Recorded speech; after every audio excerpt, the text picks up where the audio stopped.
This is a Film Stories original podcast. Love this podcast? Support this show through the Acast supporter feature.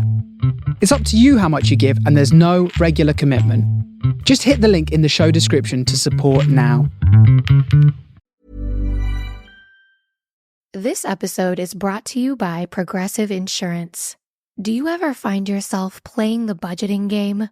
Well, with the Name Your Price tool from Progressive, you can find options that fit your budget and potentially lower your bills. Try it at Progressive.com. Progressive Casualty Insurance Company and Affiliates. Price and coverage match limited by state law. Not available in all states. My dad works in B2B marketing. He came by my school for career day and said he was a big ROAS man. Then he told everyone how much he loved calculating his return on ad spend. My friends still laugh at me to this day.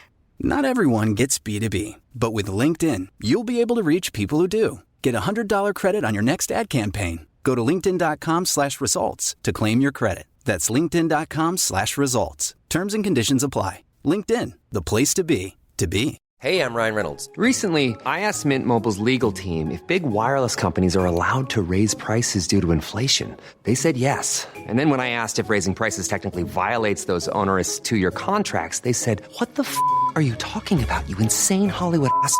So to recap, we're cutting the price of Mint Unlimited from $30 a month to just $15 a month. Give it a try at mintmobile.com/switch. $45 upfront payment equivalent to $15 per month. New customers on first 3-month plan only. Taxes and fees extra. Speed slower above 40 gigabytes. See details.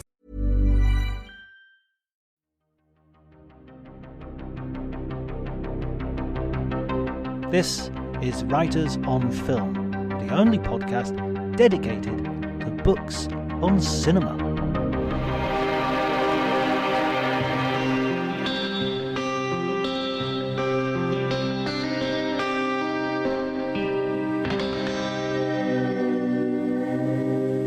Hello everybody and welcome to Writers on Film. My name is John Bleasdale. I'm a writer and film critic, and today I'm going to be talking to Ethan Warren, the author of Paul Thomas Anderson, American Apocrypha, a director's cut series publication. If you enjoy the episode, please remember to like and subscribe. Leave a review if you can. You can follow me on Twitter at drjonty, DRJONTY. But before you do any of that, please enjoy the conversation.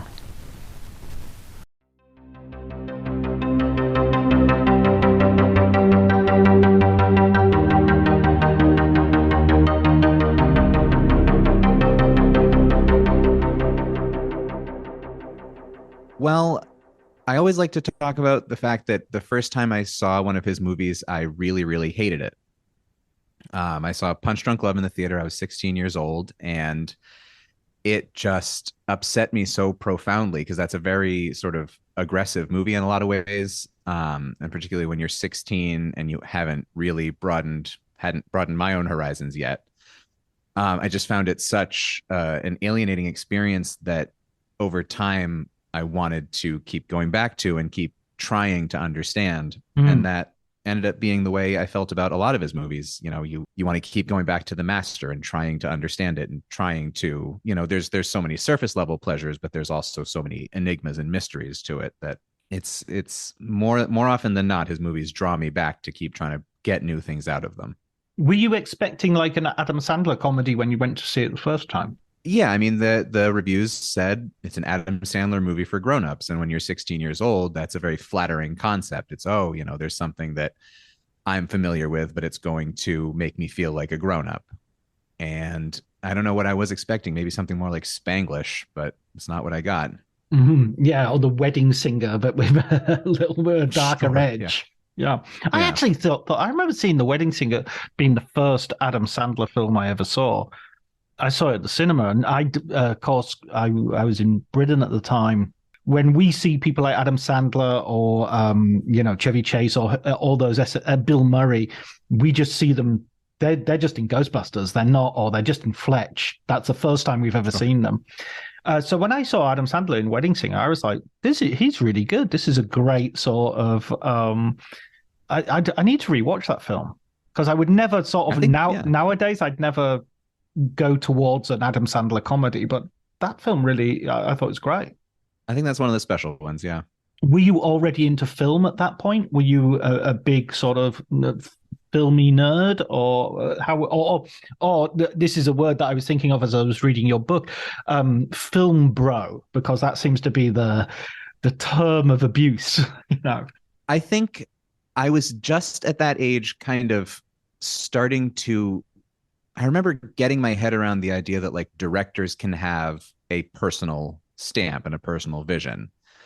I remember seeing the Royal Tenenbaums, a year or two earlier, and just being like, wow, so like this has a style to it that clearly comes from one human being's mind. And it's so funny to think now, like that was a revelation, that movies were not just sort of assembly line produced. And so just the concept of an auteur, I think, really excited me at that time. And I was definitely drawn to things like The Usual Suspects and Fight Club were really hot back then, which I think are sort of film bro-y movies a little bit.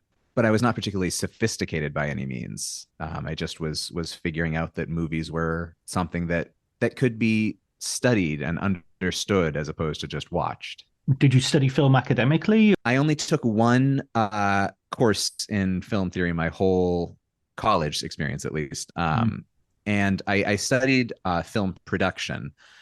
I went and took a 4-week course in how to make movies when I was in college. And then I just had one class called Godard and European Film. That was all that was offered in my school. And so every week you watched one Godard movie and paired it with one movie by somebody else and saw how they were in conversation. So starting with, I don't remember what the first Godard movie was, maybe just Breathless, paired with Rebel Without a Cause, or Weekend paired with, oh boy, that might have been Beware a Holy Horror or something like that, the Fassbinder movie. That was a really, I don't know why Godard was the one that was held up as the one that everything else bounces off of, but that was a lot of fun. But when do you start sort of writing about film then? When do you start becoming someone who's sort of like thinking, I've got opinions, I've got opinions that everyone else deserves to hear? Yeah. Well, my degree, my master's is in creative writing. So I went and got a degree in fiction and thought, well, I'm going to write short stories and novels. And I wrote for my thesis a novel that is just sitting in a drawer that truly nobody should ever ask me to read. And I just felt this sort of desire to do something else with it that was not fiction and not creative nonfiction, not journalism in the traditional sense. And at the same time, I just had this abiding love of film, and I loved reading about film. I remember I was an intern for a documentary production company in Connecticut after grad school, and I would just sit there pretending I was doing my work, but just reading The Dissolve, just plunging through the archives there. And The Dissolve, that was an activator for me. I just loved how they wrote about things and how they came at things. And I ended up in a Facebook group that was all, once The Dissolve shut down, there was a Facebook group that started up that was all former readers of The Dissolve. And they over there started resurrecting some of the old columns. And so we did, they had the Forgot Busters column at The Dissolve. And so we in the Facebook group started doing our own Forgot Busters columns. I wrote about the Ralph Bakshi Lord of the Rings movie for them. And just for each other, for our own entertainment, we would just post it in the group.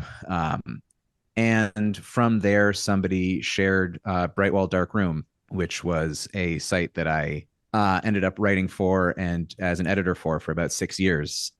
And what Brightwall Dark Room does that is so, I think, special and unique is the sort of going long and going formally, sort of as formally loose as you feel like going, writing about a movie, but writing about how it impacts you, doing a personal angle or doing at the beginning of Brightwall Dark Room, they were doing poetry and creative nonfiction and things like that. It's now settled more into an essay mold, but there were no rules to how you felt like writing about it. And that really attracted me as somebody who had a degree in creative writing. I'm so curious about your novel now. Don't be. So you're writing for Dark Room Brightwall, and how does that? And you said you were working for this documentary filmmaker. Are you actually trying to make films at this point yourself as well? I actually wrote and directed a movie that came out in 2018 that is called West of Her. It came out. It's Went straight to VOD, but is now on Amazon Prime, I think, currently on Paramount Plus. We got distributed through Gravitas Ventures, and that was sort of a lifelong dream that I ended up deciding was not for me. It just was something that I had to do to feel what that was like, and I thought it was going to be in my life, and then eventually realized, no, I just don't have the temperament to direct movies. It's not what I'm built for. In what way? So in what way? I mean, you need to be, I think it was Francis Ford Coppola said that directing is just making decisions all day long.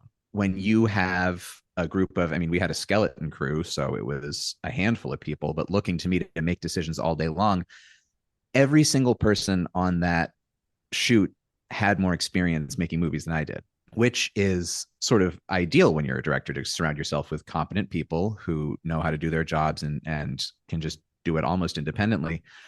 But I didn't have, I went to film school for 4 weeks, and I just didn't have the sort of ability to visualize it in my head and turn that into instruction the way that a director needs to, I think, have a certain degree of snap decisions, knowing what they're doing, and type A personality, for lack of a better term. I mean, that is, I mean, that skill as well. When people talk about vision, I find it interesting. I kind of wonder what that looks like, if you know what I mean. I was reading about a bunch of, there's a sort of quite a large proportion of people who have something called, I think I'm pronouncing this correctly, aphantasia, I think it is. Yeah. And it's the inability to visualize things in your head. If you say, red triangle, everybody thinks of a red triangle, except for like 0.4% of the population or whatever who go, right, how do they get the concept, they don't see a red triangle in their head. And I wonder if there's a version of that in terms of directing films where you're just dealing in ideas rather than like a vision in a more literal sense. Well, you need to know, how putting this light over here impacts the entire mood of the scene. And that's something that's hard to learn on the go, right, which is what we were doing. I mean, this was a road movie. And so we were driving every day, stopping and filming, and we just didn't have the time. There was no such thing as reshoots because we just needed to be constantly on the move and shooting as we went. And it was a hell of a learning curve. I know that.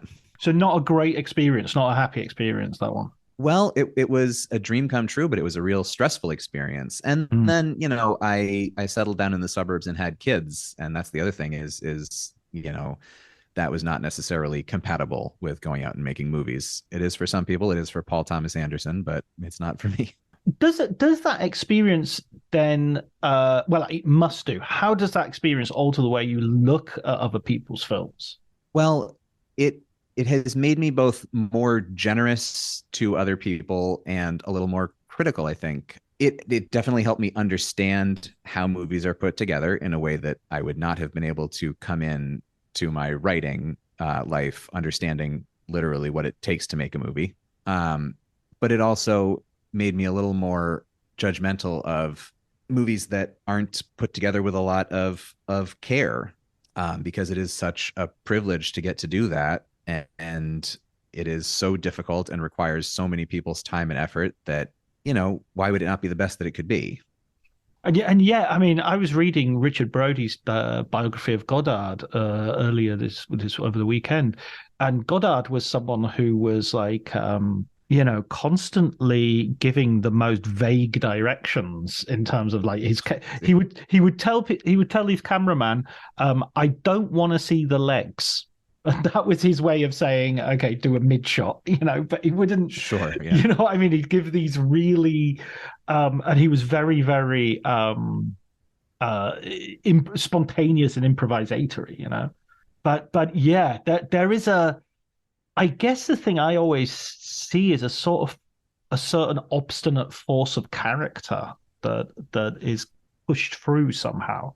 It's something I discovered about myself. I do not have the force of character to keep pushing movies up the hill, because it is. I mean, it's as I said it was a long post production. You're either pushing a rock up a hill or you're pushing it on a flat surface under the best of circumstances. And so how do you come to this book then, in terms of what's the genesis of the book itself? Well, I just, after writing essays every month for a number of years, I just sort of got hungry to take on something bigger. And I was pitching another book around. I wanted to write a book about the Brian De Palma movie Phantom of the Paradise. Do you know that one? Yes, absolutely. There is a book's worth of material in that movie. And Columbia University Press had a series called Cultographies that was all about cult movies. And so I pitched for that, and they had just shut that series down. And but managed to get my foot in the door with the editor there. There's a lovely man named Ryan Grundyke. And he took a look at some of my other writing and said, well, if you ever want to pitch one of our other series, we have this series called Director's Cuts, which are book-length looks at one director, the cinema of X director. I have on my shelf the cinema of Werner Herzog, Todd Haynes, Steven Spielberg, James Cameron. I took a look at the list, and I was sort of shocked that Paul Thomas Anderson wasn't already on there. And so I said, well, hey, I have a lot of interest in this guy. Would you be interested in me writing up a proposal? And they were very interested. I love the way you just described how you came to Paul Thomas Anderson initially as a sort of like a filmmaker who you had nagging doubts with or problems with, or there was always a discussion that you were having, rather than that you were coming and just going, okay, this guy's blowing me away and I'm up for it all. And that was consistent throughout his filmography. It depends on the movie. Like something like Boogie Nights, you can really come to that and just enjoy the pleasures of it without needing to interrogate it all that much. But then you move over to Magnolia, the next movie, and that's a movie that you have to wrestle with a little bit. Or Inherent Vice, maybe, one of the movies that requires more wrestling with than just about anything else made this century, at least by a major studio. There Will Be Blood is one that I sort of, it splits the difference. I found it extremely accessible on the first go, but still it has this ambiguous tone. I think that's something that really strikes me with him is the mixture of sort of austerity and jocularity, maybe, for lack of a better word. There Will Be Blood is this grand epic on a biblical scale where a character uses the term brother from another mother.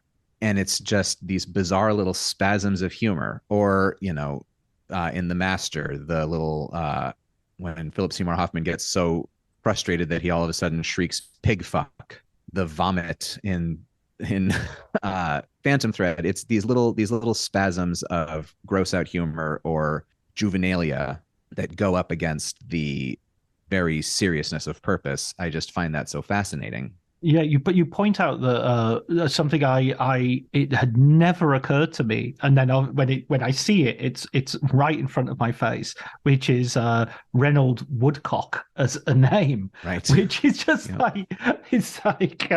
of course that's hilarious as an idea, to have them saying it, and that's the sort of literally dry joke that goes runs through the film. The brother from another mother. I don't recall that line. At what point's that line in There Will Be Blood? It's when Daniel's half brother, or the con artist who is claiming to be his half brother, arrives. He says, "Are you Daniel Plainview? I'm your brother from another mother," and it's played off as a natural line of dialogue, but you can't help but hear that as the colloquialism that we know it as. Yeah, Drake and Josh. The way you divide up the films as well is interesting, because you're looking at them in terms of what you call the thesis films and the antithesis films. Could you just explain to the listeners who maybe haven't had an opportunity to read your book yet what you mean by that division? So yeah, he's made 9 movies so far, and I split them into chunks of 3. So I call the first chunk, which is Hard 8, Sydney, if you want to call it by his preferred title, Boogie Nights and Magnolia, I call the thesis films, which are movies where I feel that he was very assertively declaring, this is what a Paul Thomas Anderson movie is. This is what they feel like.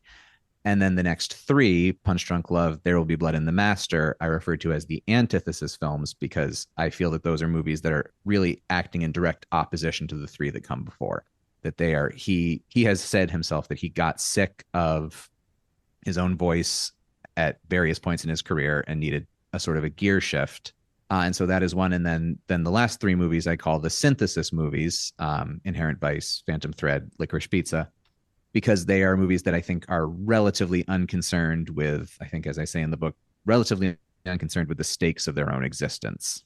So he, with those first three movies, came out of the gate saying, these are movies that, well, Hard Eight is a little bit its own thing, but ensemble movies, movies of grand operatic soliloquy, characters saying what they mean all the time, doing cocaine and yelling, ensemble things, I think I said, and things with really clear relationships to their influences, in movies that are more about quoting their influences than kind of absorbing and repurposing them.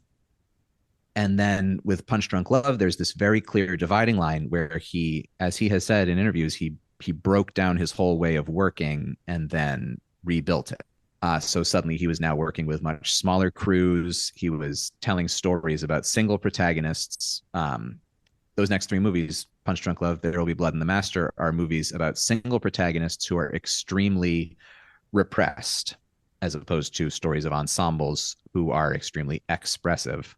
And you don't often see somebody with as clear a dividing line in their filmography as you do between Magnolia and Punch Drunk Love. And it begs to be analyzed. And then the challenge was to try and come up with what the uniting force with what I call the synthesis movies is. And I now see those as movies that are a bit in response to the three that came before, in that if the antithesis movies are movies about repressed characters, the three that come next are movies that are more relaxed in certain ways. You go from the master of this story of the clenched-jawed Joaquin Phoenix character to the next movie is a much more loose and relaxed Joaquin Phoenix character. You go from the brutal Daniel Day-Lewis character to the more genteel Daniel Day-Lewis character, and you go from the anxious, surreal valley, San Fernando Valley of Punch Drunk Love, into the more ecstatic, wide open valley of Licorice Pizza. I think they're movies that are just a little bit less stressed out. And I think that's admirable. Yeah, there's a sort of maturity there as well of someone who is perhaps doing a little less cocaine and smoking a little more weed. Yeah, exactly. Yeah. I mean, it's quite interesting that a lot of his films have at their heart a sort of form of drug use, even the Phantom Thread with the mushrooms, and this idea that you will literally intoxicate yourself in order to bring about some sort of life change and some sort of revelation. Yeah, there's a quote that I wish I had found a way to work into the book where in Punch Drunk Love there are the abstract colors that punctuate certain transitions. The screen will just be overtaken by blues and pinks and swirling blobs of color. And somebody asked him, what were those inspired by? And he answered, marijuana. In a way, I think I've been a lover of Paul Thomas Anderson's work in a way that's kind of not been particularly critical. I don't know if I've written much about him. I think I reviewed The Master, certainly. I'm not sure if I've written much about him elsewhere. But he's just definitely someone who I've just sort of like taken in and enjoyed. And I found it was really interesting reading your book. It made me really think about some of the stuff a lot more deeply and a lot more in terms of politics. So, for instance, you're very good on bringing out the problems in terms of his relationship to race, for instance, which is something I have to confess. Aside from that Licorice Pizza sort of Japanese joke, let's call it generously, I hadn't really much thought about. Yeah, well, it's something that really came up most significantly with Magnolia, where people pointed out that he pitched that really as this definitive vision of the San Fernando Valley. And he did not say this is my experience of the valley. He said this is what the valley is like if you were to go there. And there are very few significant characters who are not white, and the ones that are not white are there to serve the white characters or to be as more than one person has pointed out. You have the game show where it's 3 white kids intellectually beating up on 3 non-white, I think they are all non-white competitors, and he got pushed back on that, and he really did not have an ability to say, well, it's my experience, I am showing my environs. He just kept pushing back and saying, no, this is what it's like in the valley. And you can't really say that of the San Fernando Valley. And so the way I see it is, since then he has really retreated to these period stories where there is less onus on him to do a realistic, quote unquote, ethnographic survey of, There Will Be Blood, this story set in the early 20th century oil fields. You're not going to get too much pushback from the casual viewer on the demographic makeup of your ensemble. Or if you even do Inherent Vice, that is so much a farce that you have the plausible deniability of, sure, the only black character is a Black Panther and the only Asian character is a prostitute. Well, it's all just jokes. And then Licorice Pizza, the Magnolia thing came back around again, where it's, why are there so few non-white people even making up the frame, let alone having lines of dialogue. It is going to be interesting to see how he keeps pushing forward, because there are fewer and fewer people who are willing to kind of let him skate by on that. And now his next movie might be there's the rumor that Denzel Washington will lead his next thing, and it'll be interesting to see what happens there. Right, absolutely. I remember Phantom Thread, when that first came out. I watched it in London, and quite a few friends of mine were saying, how does Alma not? How is nobody noticing that Alma's got this strong European accent, this strong non-British European accent, and this is happening just after the war, and people would be saying, where are you from? What are you doing? And it seems to be like, okay, I don't know. There's a certain, it's almost like a stylistic choice that I'm not going to sully my vision with this sort of consideration, obviously sully my vision means you're making that decision. I'm projecting something onto PTA that he might not actually be feeling, but that's sort of how it comes. Explaining football to the friend who's just there for the nachos? Hard. Tailgating from home like a pro with snacks and drinks everyone will love? An easy win. And with Instacart helping deliver the snack time MVPs to your door, you're ready for the game in as fast as 30 minutes. So you never miss a play or lose your seat on the couch or have to go head-to-head for the last chicken wing. Shop Game Day Faves on Instacart and enjoy $0 delivery fees on your first 3 grocery orders. Offer valid for a limited time. Other fees and terms apply. This episode is brought to you by Progressive Insurance. Do you ever find yourself playing the budgeting game? Well, with the Name Your Price tool from Progressive, you can find options that fit your budget and potentially lower your bills. Try it at Progressive.com. Progressive Casualty Insurance Company and Affiliates. Price and coverage match limited by state law. Not available in all states. Across to me. Yeah, well, I think he likes to tell stories that are sort of mythic and broad strokes rather than worrying about the specifics. That's a really salient one. Vicky Creeps had to bring a lot of personal subtext to Alma's relationship to World War II, and she has spoken in interviews about this whole subtext, whereas Anderson didn't even decide what country she was from. He just said she was from over there. I think that was right. What he said in his interview for the Academy Conversation series. So what matters is that she is not from London. That's a very mythic concept. It's a fairy tale, rather than the ethnographic and global geopolitical realities that I don't know, I think sully his vision is a perfectly appropriate way to say it. I mean, I was thinking about that also in terms of sex, because there's a great chapter where you talk about the screenwriting and how you compare the drafts of the screenplay to what finally makes it into the finished film, either stuff that wasn't filmed or scenes that were filmed and then cut out. And there's one of Daniel Plainview in There Will Be Blood where he sort of commits.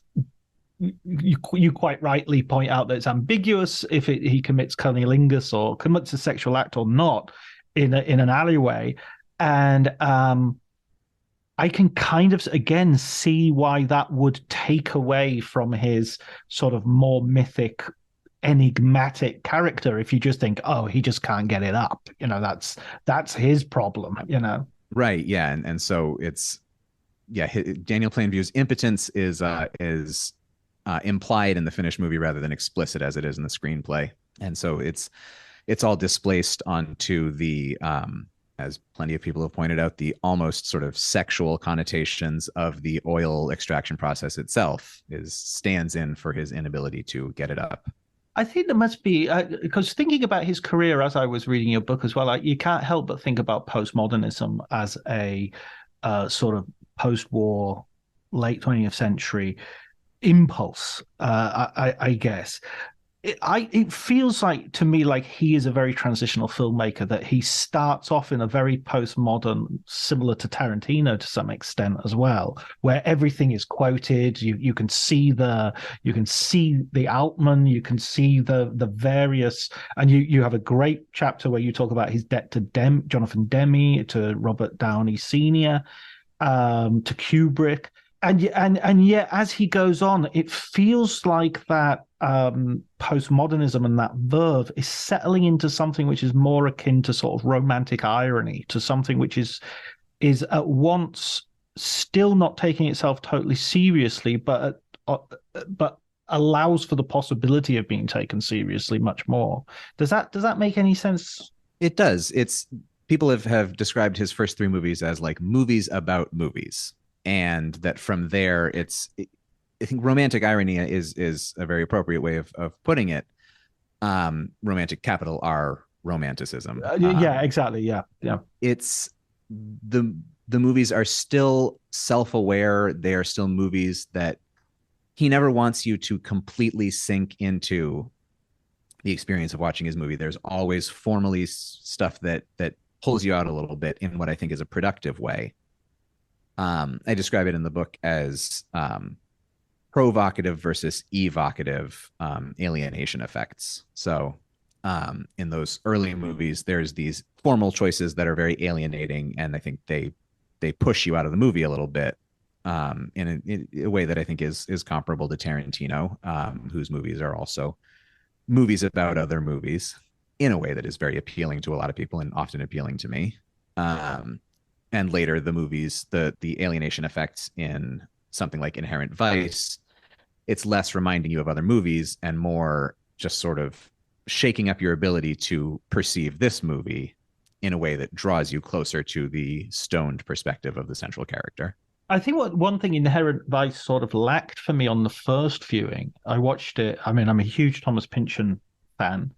I love the book. I love Gravity's Rainbow and V, and I've read everything except Mason Dixon for some reason. I'm not sure why. I've got it downstairs, but and for some reason, what I feel in retrospect, I didn't feel this at the time that I was watching it, and I've since rewatched it and enjoyed it much more.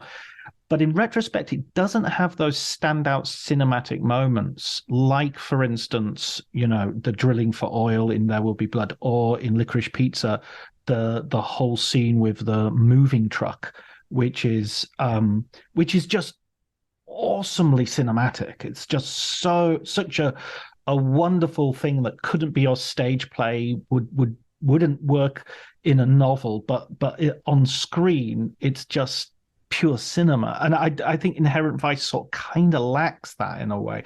But the way what you talked about in the book, where you describe it as being influenced by Police Squad, that makes me really want to watch it again.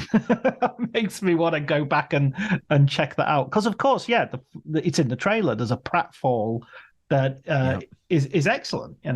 Yeah, he was very inspired by those Zucker Abrams Zucker comedies, and it's more, I think, about just the density of visual information that he sticks into the movie. There's some pratfalls and there's some slapstick, but it's more just how he packs the frame, which is his attempt to get at the Pynchon-esque density of language games, that you can't evoke Pynchon's writing by doing anything except, I think he says, it just needs to be packed with stuff and a lot of fun.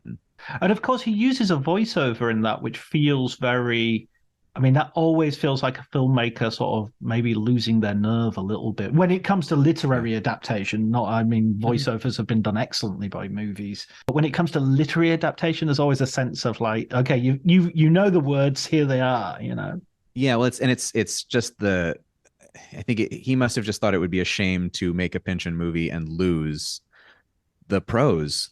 And what's really interesting about that is it's such a nostalgic story. It's such an elegiac story, and it's written in the voice of Thomas Pynchon, who is writing about his own environs. That's, Gordita Beach is Manhattan Beach at the time that he was living there. And he takes that language and he puts it in the mouth of not an older man, but a young woman, which is, a really interesting, exciting choice, I think. I always think of Pynchon as someone who's great at sentences. I think that's one of the, it's that, I don't know if it's Nabokov's effect on American literature, but, you guys write brilliant sentences. Well, there's the idea of the sentence writer versus the paragraph writer, and he's definitely a sentence writer. When you finished working on the book, what was the film that you sort of most had sort of come to reassess in the process of viewing multiple times and thinking of the book, of the films together? I think probably the bookend ones, Hard Eight and Phantom Thread, because I wrote this entire book without Licorice Pizza existing, and then had to, at the last minute, rewrite the entire book to absorb Licorice Pizza into it, because it came out just as I was finishing my first draft. God damn you, Anderson. I know. And sidebar, it's happening again. I'm writing a book on Bob Dylan now. Right. And James Mangold has just gone in, or is heading into pre-production on his Bob Dylan book. It's gonna happen again. I don't know what I'm gonna do. With Timothée Chalamet. With Timothy, he's going to be doing his own singing. That's going to be interesting. We can't get into that. So Hard Eight was a movie that I just didn't have the interest in sort of diving below the surface of, because it's the one that I think just about everybody is least interested in. It's the least Paul Thomas Anderson-y of his movies. And it's also a fairly enigmatic movie. And so it's one that it took a while to kind of open itself up and show me what it was doing. And then I came to have a real fondness for it. And then Phantom Thread, I came to appreciate most by reading the screenplay. The screenplays for all of his movies except Licorice Pizza are pretty readily available, either in PDF or for Phantom Thread and The Master, I had to find on eBay the for your consideration published paperback versions that they sent around. And with Phantom Thread, you realize just how much at this point he is writing in and then cutting out. That is a movie that has so much that is explicit in the screenplay, and he took out and left to implication.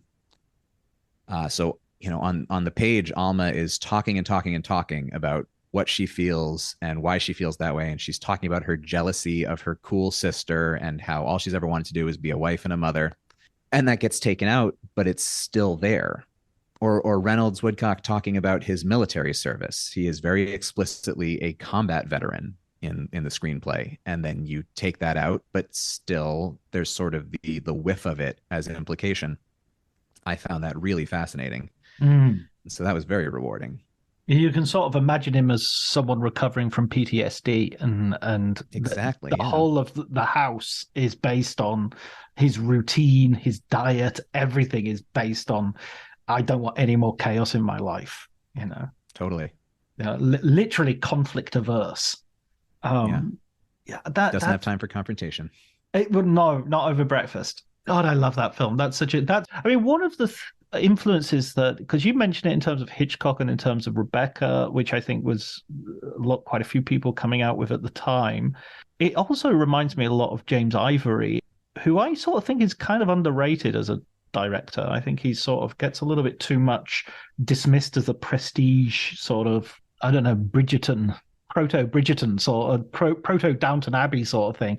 And he's really not that. His Maurice is amazing, that film. And it came out in the middle of the AIDS crisis, and it was a film about a gay guy who, which didn't have an unhappy ending. It was kind of quite revolutionary in its own way. Sorry, digression. But I think it's totally relevant. Yeah, I think Phantom Thread has that. It has that ivory feel to it. Also, sort of emotional constipation of repression coming out in really interesting other ways. Well, quite literally, the repression comes out in interesting ways in newspaper-lined bathrooms, as you see them at the end. Again, a point that you made that I thought, is that? I mean, I remember them being in the bathroom. I don't remember the newspaper, and then the implications of that are quite gross. Yep, and very funny. In terms of the future, in terms of looking towards where Paul Thomas Anderson is going, I mean, he has been linked to people like Tarantino. I remember when I saw, Boogie Nights, I was thinking of certain scenes very much from a Tarantino point of view. Also sort of thinking of it as a sort of riffing on Pulp Fiction to some degree as well. He's also sort of had this contentious sort of relationship with the press in terms of, the infamous sort of David Fincher comment that he made at the wake of Fight Club. It's interesting that, again, for the listener, he said, I wish David Fincher testicular cancer for all of his jokes about it. I wish him testicular fucking cancer. Right, absolutely. And you make the point that his father had recently passed from cancer, so it was right. Yeah. It wasn't as gratuitous as it might seem, although at the same time it kind of crossed a line. It's pretty rough, yeah. Yeah. But I'm thinking of this. The reason I was sort of bringing up Quentin Tarantino again is we've got this idea that he's going to sunset his career, that he's like, the last film I'm going to do is the next one. I don't think Paul Thomas Anderson is going to do that. I certainly hope he isn't. I can see him kind of changing even more. How do you view it? How do you sort of look forward to that? I think it'll be really interesting to see. I mean, since I do have this urge to block his career into these phases, ostensibly that would mean that he's moving into a new phase in my personal conception of it. And so it'll be really interesting. I mean, in a lot of ways, Licorice Pizza is a family man movie. He made that movie, like so many of the incidental characters who are bustling around the edges of that are family friends or his kids' friends. And so what I think is going to be interesting is to see if he sort of keeps tightening his circle. Famously, he hasn't had a director of photography on his last couple of movies, the camera crew, and he just worked collectively as a pseudo DP. And so to see if he keeps getting smaller and smaller and working with the people that are already around him that he knows and loves, or if he is going to broaden again. I'm really curious about that. I'm curious if he'll ever make a movie set in the present again. He hasn't made a movie set in the present day since Punch Drunk Love, which by now is set 21 years ago. And he seems to have absolutely no interest in telling stories set in the present. He's been pretty explicit about that. He said in interviews around Licorice Pizza that the modern world is a cannonball that is dragging us all down. I'd love to see him wrestle with that. I wish he would. There's so much there that seems to align with so many of his interests. But he just would rather look backwards. And God bless him. I mean, who is making period pieces quite like this? But I'm curious what he would do. That's such an interesting, okay, this could be another digression. Contemporary American filmmakers, kind of, how many of them are making films about the present? I'm thinking, Tarantino's gone backwards. The Coen brothers. Wes Anderson has not made a movie yet set in the present since around. It's since the Darjeeling Limited for Anderson, Wes Anderson, yeah. Yeah. Since Death Proof for Tarantino. I mean, I guess there's an element that you just don't know the present as well, in the sense that Tarantino's present was that was before he was famous, and that was in the very early 90s. So anything after that, how can he even look at the present without just seeing it through hotel rooms and, and that's an interesting point. Yeah. I think there's also, people don't want to make movies with smartphones in them, which, for better or worse, it seems a little bit silly. I think you could do plenty of interesting things with smartphones. Steven Soderbergh doing plenty of interesting things with the present world. But Anderson has said, that's a very good counterexample. Yeah. Look at Kimi is a movie that is all about very present day technological concerns and is extremely entertaining. But Anderson has said that smartphones and YouTube is just stuff that is so anathema to him. He's just disgusted by it. Yeah. This goes back to the sort of postmodernism into romanticism sort of thing. It's like Tarantino as well in terms of his, I'm not going to use a computer. I'm going to do everything with a pen and yellow legal pad and everything. It's walking backwards into the future. You're not right. You don't want to. There's loads of young filmmakers who are doing it. I don't think it's necessary. It's like you don't necessarily want to see your dad dancing at a disco. So, stop breakdancing, Dad. It wasn't even good when it was good. Yeah, God, that's a real. This is what's so interesting about the book as well. And one other thing I wanted to bring up as well was in terms of the sort of gender politics that go through this. And you make the point that there are lots of pairings throughout the films, which the characters who reflect each other or they are in conflict. Maybe you could just talk to us a little bit about that. Yeah, so I call them gendered dyads, which are rather than pairing. I think he's got plenty of romantic pairings, but he's more interested in the pairings of characters who are of the same gender identity and who reflect two sides of a whole. So looking at, it's most obvious in There Will Be Blood or The Master, these stories of two characters going up against each other. But you see it as well in Punch Drunk Love. That's a romance, but the more, I think, ideologically interesting pairing is Barry and Dean, Mattress Man, the sort of meek character versus the more aggressive and bloviating one. And Doc Sportello and Bigfoot Bjornson. What often comes of these pairings, though, is not that we see that one of them is superior to the other, that one mode of gender expression is superior, but that you need to come to some kind of, again, synthesis, where Barry has to absorb elements of Dean rather than show that Barry is superior to Dean. Or you see at the end of Inherent Vice, you see Doc and Bigfoot quite literally sort of intersect as they start speaking in unison. You see that they have to learn from each other and absorb elements of each other to more effectively express their gender expression.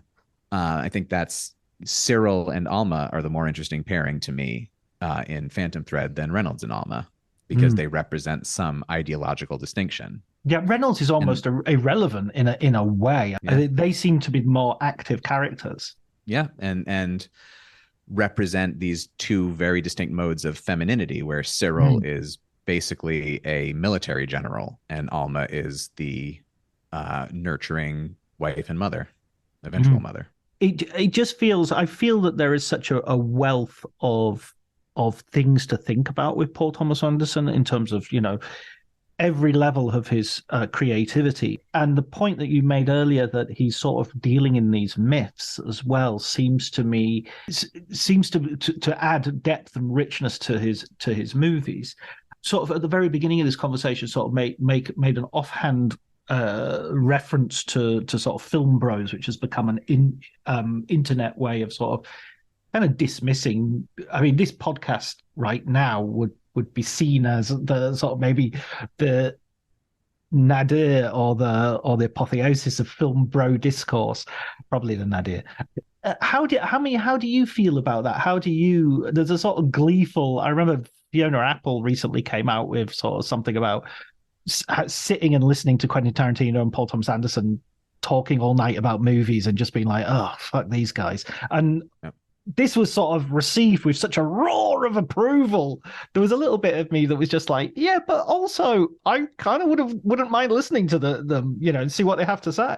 Well, I think part of that was that they were so coked out of their minds that what they were saying maybe was not as interesting as it could have been. I think the term film bro, it's a little bit reductive, but also it represents people who use film as a replacement for their own intellectual character. And if I see more movies than anybody else, and if I see more esoteric movies than anybody else, then I am by default the most interesting person in the room. And I think the idea of a film bro is an overtalker, somebody who is not interested in the perspective of other people. And so the onus is on you to, not you, the onus is on the theoretical you to see as much as possible, absorb as much as possible, but still be open conversationally to hearing the other perspectives and not just taking your own knowledge as superior because you've seen the most esoteric movies. And me at certain times in my life, me around circa Godard European Film Course, absolutely thought that I was the most interesting person in the room because I had seen Fassbinder movies. Okay, brilliant. Ethan, listen, I've got one more question for you, which is I like to ask for a film book recommendation. Well, the writer that I am really continually fascinated by has written a book on Paul Thomas Anderson, and he is a guy named George Towles, who is based out of Canada. And he wrote a book. It's just called Paul Thomas Anderson, technically. And I think he is a writer of essentially ecstatic poetry about film. He's got a book of essays that I have on the nightstand called, I think it's A House Made of Light, Essays on Film. He is a collaborator with Guy Maddin. He wrote a lot of Guy Maddin's movies or co-wrote them. And I just find the way that he looks at film to be, I don't always agree with a lot of what he says, but the way he pulls in poetry and philosophy and all of that is consistently fascinating to me. And then another writer who has written a book on Paul Thomas Anderson, Adam Naiman, I think is a fascinating writer. Have you had him on the show? Yeah, he was on, I think we might have talked about Paul Thomas, but we did talk about Showgirls and we talked about Fincher and we talked about a lot of people. Yeah, I don't want to, well, I will select one other book of his, which is a deep cut. His book on Ben Wheatley is fascinating to me, a filmmaker I really love and that Adam has really thought very deeply on. I think that book may only be current up to the point of was it Free Fire, the Ben Wheatley movie? Yeah. And he's made plenty since then, but Adam has written about him online. You can't go wrong reading an Adam Naiman book or a George Towles book. Brilliant. Those are two great recommendations. And Ethan, you're working on the Bob Dylan book. Will that be Bob Dylan in cinema? Would that be a sort of crossover? Exactly. Yeah. So it's Bob Dylan as a cinematic figure. So Dylan has been the subject of documentaries. He has been the subject of one very unusual biopic, and now will seemingly be the subject of a probably much more conventional biopic. He has directed movies, co-written movies, starred in movies. He has really, going back to the 60s, been all over the map in terms of film. And you can trace his biography through the movies that he was doing and kind of trace the industrial history of film through his participation in it. So a lot to talk about there. And I'm just getting started. So it'll be a couple of years before you're reading that one. Excellent. You'll have to come on the show and talk about it once it's ready. Absolutely. I'd love to. Sam Peckinpah, I remember throwing knives at Bob Dylan during the filming of. I don't know if I've heard that one. I know that he stood up during the dailies and urinated on the screening room screen. I know Bob Dylan witnessed that. Quite a time to be around Sam Peckinpah. I think he must have done that with every film, because I'm sure I've heard that story about The Getaway as well. So I think it's just he just didn't know the way to the toilet. So, yeah, it's just his habit. Brilliant. Thank you so much, Ethan. It's been a real pleasure talking to you, and congratulations on the book. Thank you. Thank you for having me. This was great.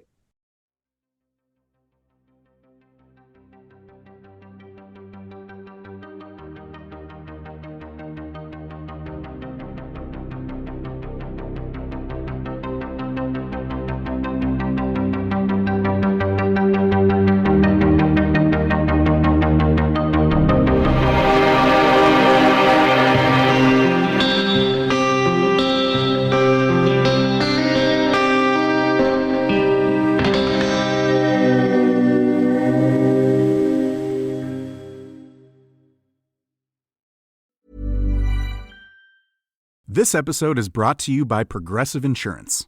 Fiscally responsible, financial geniuses, monetary magicians. These are things people say about drivers who switch their car insurance to Progressive and save hundreds. Visit Progressive.com to see if you could save. Progressive Casualty Insurance Company and Affiliates. Potential savings will vary, not available in all states or situations. My dad works in B2B marketing. He came by my school for career day and said he was a big ROAS man. Then he told everyone how much he loved calculating his return on ad spend.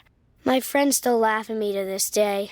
Not everyone gets B2B, but with LinkedIn, you'll be able to reach people who do. Get a $100 credit on your next ad campaign. Go to linkedin.com/results to claim your credit. That's linkedin.com/results. Terms and conditions apply. LinkedIn, the place to be, to be.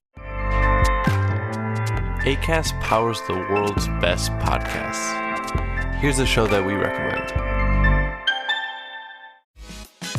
I'm Nellie Sudri, the #1 dating coach and matchmaker for high-value singles. I've been featured in Forbes and Cosmopolitan, and you may have seen me work my magic on the hit TV show Match Me in Miami. I've even partnered with dating apps that you probably have on your phone right now. So if you're fed up and frustrated with modern dating, first of all, I don't blame you. And second, you have come to the right place. So I'm here to help you meet the person of your dreams so you can ultimately get out of the dating game altogether. I'm so excited to finally announce my new podcast, High Value Dating, which you can now stream anywhere you listen to podcasts. I'm excited for you to find love, and I hope you are too. So if so, make sure to tune in to High Value Dating. Acast helps creators launch, grow, and monetize their podcasts everywhere. Acast.com.